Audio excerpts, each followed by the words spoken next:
రాష్ట్ర బీజేపీ రెండుగా చీలిపోయింది. ఒక వర్గం సంజయ్ కు సపోర్ట్ చేస్తుంటే మరో వర్గం వ్యతిరేకంగా ఆరోపణలు చేస్తోంది. కొడుకు కేసు పార్టీకి నష్టమని ఆయన వ్యతిరేక వర్గం వాదిస్తుంటే సంజయ్ తప్పు చేయలేదని ఆయన అనుకూల వర్గం అంటోంది. ఈ వ్యవహారం టీబీజీపీకి పెద్ద తలనొప్పిగా మారింది. మరింత సమాచారం మా రిపోర్టర్ రాజ్ కుమార్ అందిస్తారు. రాజ్ కుమార్, చెప్పండి, దీనిపైన అప్డేట్ ఏంటి? బండి సంజయ్ కుమారుడి యొక్క బండి భగీరథ్ కుమారుడి యొక్క కేసు బీజేపీలో తీవ్ర చర్చనీయంగా మారింది. బీజేపీ పార్టీ రెండు వర్గాలుగా చీలిపోయింది. ఒకటి బండి సంజయ్ వర్గం, ఒక వర్గమేమో బండి సంజయ్ని సమర్థిస్తుంటే మరొక వర్గం బండి సంజయ్ని వ్యతిరేకిస్తుంది. తన కుమారుడి యొక్క కేసు రాష్ట్ర బీజేపీకి ఖచ్చితంగా మెడకు చుట్టుకుంటుందని ఆయన వ్యతిరేక వర్గం వాదిస్తుంటే మరొక వర్గం మాత్రం కుమారుడు చేసిన తప్పుకు బండి సంజయ్ ఎలా బాధ్యత వహిస్తాడని బీజేపీ ఆయనకు అనుకూల వర్గము ఆయనను సమర్థిస్తోంది. సో ఎట్టకేలకు దీంతో బీజేపీలో సీనియర్లందరూ కూడా రెండు వర్గాలుగా చీలిపోయారు. ఒక వర్గం ఆల్రెడీ ఇప్పటికే ఢిల్లీకి కొంత నెగిటివ్ ఫీడ్బ్యాక్ ఇచ్చినట్టుగా మనకు సమాచారం వస్తుంది. ఖచ్చితంగా ఈ బండి సంజయ్ని బర్తరఫ్ చేయాలి, సొంతంగా అతను రాజీనామా చేసేలా బీజేపీ హైకమాండ్ ఆదేశించాలని మరొక ఆయన వ్యతిరేక వర్గం ఆరోపిస్తుంది. సో ఎందుకంటే రాబోయే రోజుల్లో ఇక్కడ లోకల్గా జిహెచ్ఎంసీ ఎలక్షన్స్ ఉన్నాయి, ఆ తర్వాత జనరల్ ఎలక్షన్స్ ఉన్నాయి.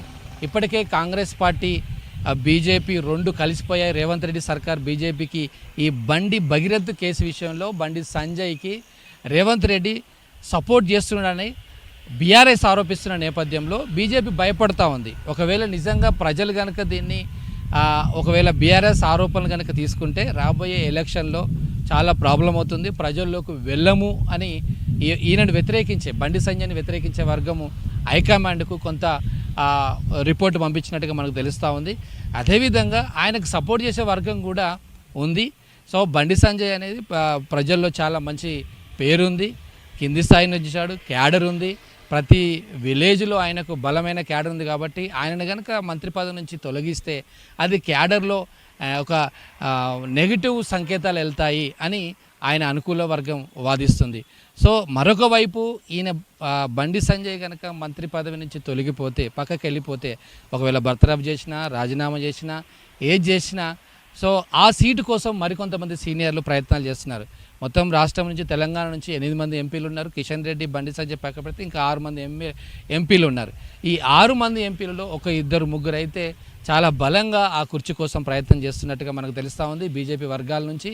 అయితే దీంట్లో బండి సంజయ్ బీసీ సామాజిక వర్గానికి చెందిన కాబట్టి ఒకవేళ ఆయన కనుక రాజీనామా చేసినా, ఆయన పక్కకి వెళ్ళిపోతే ఆ బీసీ ఎంపీలు ఎవరైతే ఉన్నారో దాన్ని ఫుల్ఫిల్ చేసే ఆలోచన హైకమాండ్గా ఉన్నట్టుగా భావిస్తున్న కొంతమంది ఎంపీలు వాళ్ళ ప్రయత్నం వాళ్ళు చేస్తున్నారు. వాళ్ళకున్న అమిత్ షాతో కావచ్చు, మోడీతో కావచ్చు, మిగతా సీనియర్లు ఎవరైతే ఉన్నారో ఢిల్లీలో ఉన్న పరిచయాలను ఆసరాగా చేసుకొని లాబింగ్ ఇప్పటికే స్టార్ట్ చేసినట్టుగా మనకు తెలుస్తుంది.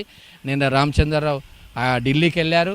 సో ఢిల్లీలో కూడా కొంత ఇక్కడ నుంచి తెలంగాణలో ఏం జరుగుతుంది, అసలు మోడీ సభ తర్వాత ఏం జరిగింది, ఆ రోజే ఎగ్జాక్ట్గా ఇది జరిగింది కాబట్టి దీని యొక్క పరిణామాలు క్యాడర్లో ఎలా ఉంది, ప్రజల్లో ఎలా ఉన్నాయి, సో ఏం చర్చ జరుగుతుంది తెలంగాణలో, ఇది మనకు ప్లస్ అవుద్దా మైనస్ అవుద్దా అనేది రామచంద్రరావు నుంచి ఒక రిపోర్టు కూడా కోరినట్టుగా మనకు తెలుస్తూ ఉంది.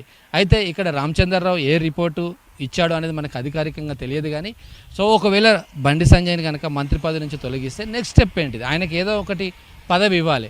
ఒకవేళ గతంలాగా మళ్ళీ ప్రెసిడెంట్ ఇస్తారా? ప్రెసిడెంట్ ఇస్తే చాలా మళ్ళీ రామచంద్రరావుకి తలకానొప్పి. ఎందుకంటే ఎలక్షన్ ముందుకు బండి సంజయ్ కనుక పార్టీ ప్రెసిడెంట్ ఇస్తే పార్టీ కొంత హైప్ అవుతుంది.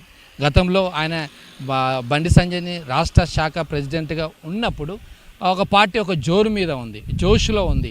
అదే జోష్ కనుక కొనసాగితే పోయిన జనరల్ ఎలక్షన్లో మంచి సీట్లు వచ్చాయని కొంతమంది భావిస్తున్నారు.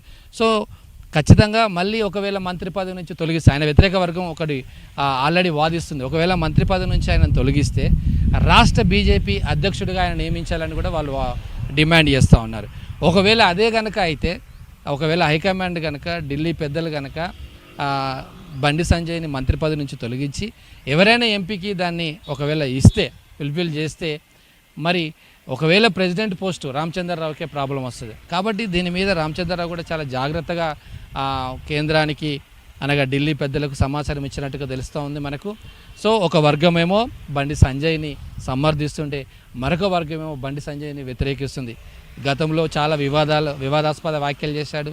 గతంలో కూడా ఒకసారి జైలుకి వెళ్ళిన పరిస్థితి ప్రెసిడెంట్గా ఉన్నప్పుడు. కాబట్టి బండి సంజయ్ యొక్క దూకుడుకు కళ్ళెం వేయాలని మరికొంతమంది భావిస్తున్నారు. సో కానీ కొంతమంది కింది స్థాయి కార్యకర్తలు మాత్రం బండి సంజయ్కి చాలా ఫేవర్గా ఉన్నారు, అనుకూలంగా ఉన్నారు. నిన్న పార్టీ ఆఫీస్కి వచ్చినప్పుడు చాలామంది స్వాగతం పలికారు. వాళ్ళు ఈ కేసును లైట్గా తీసుకుంటున్నారు. కుమారుడు తప్పు చేస్తే తండ్రికి ఇందులో పాలు లేదు కదా, పోలీసులకు అప్పచెప్పాడు కదా, సరెండర్ చేశారు కదా అని వాళ్ళు భావిస్తున్నారు, వాళ్ళు చెప్తా ఉన్నారు. సో మరి ఈ బీజేపీకి ఈ బండి భగీరథ కేసు ఎలా ఉండబోతుంది? వీళ్ళ మెడకు చుట్టుకోబోతుందా, పాజిటివ్ కాబోతుందా, నెగిటివ్ కాబోతుందా, మరికొద్ది రోజుల్లో తేలనుంది. రైట్, ఇది బండి భగీరథ కేసు బండి సంజయ్ మెడకు, అదేవిధంగా తెలంగాణ బీజేపీ శాఖకు రాబోయే రోజుల్లో ఇది ఎలా ఉండబోతుందో మనం వేచి చూడాలి.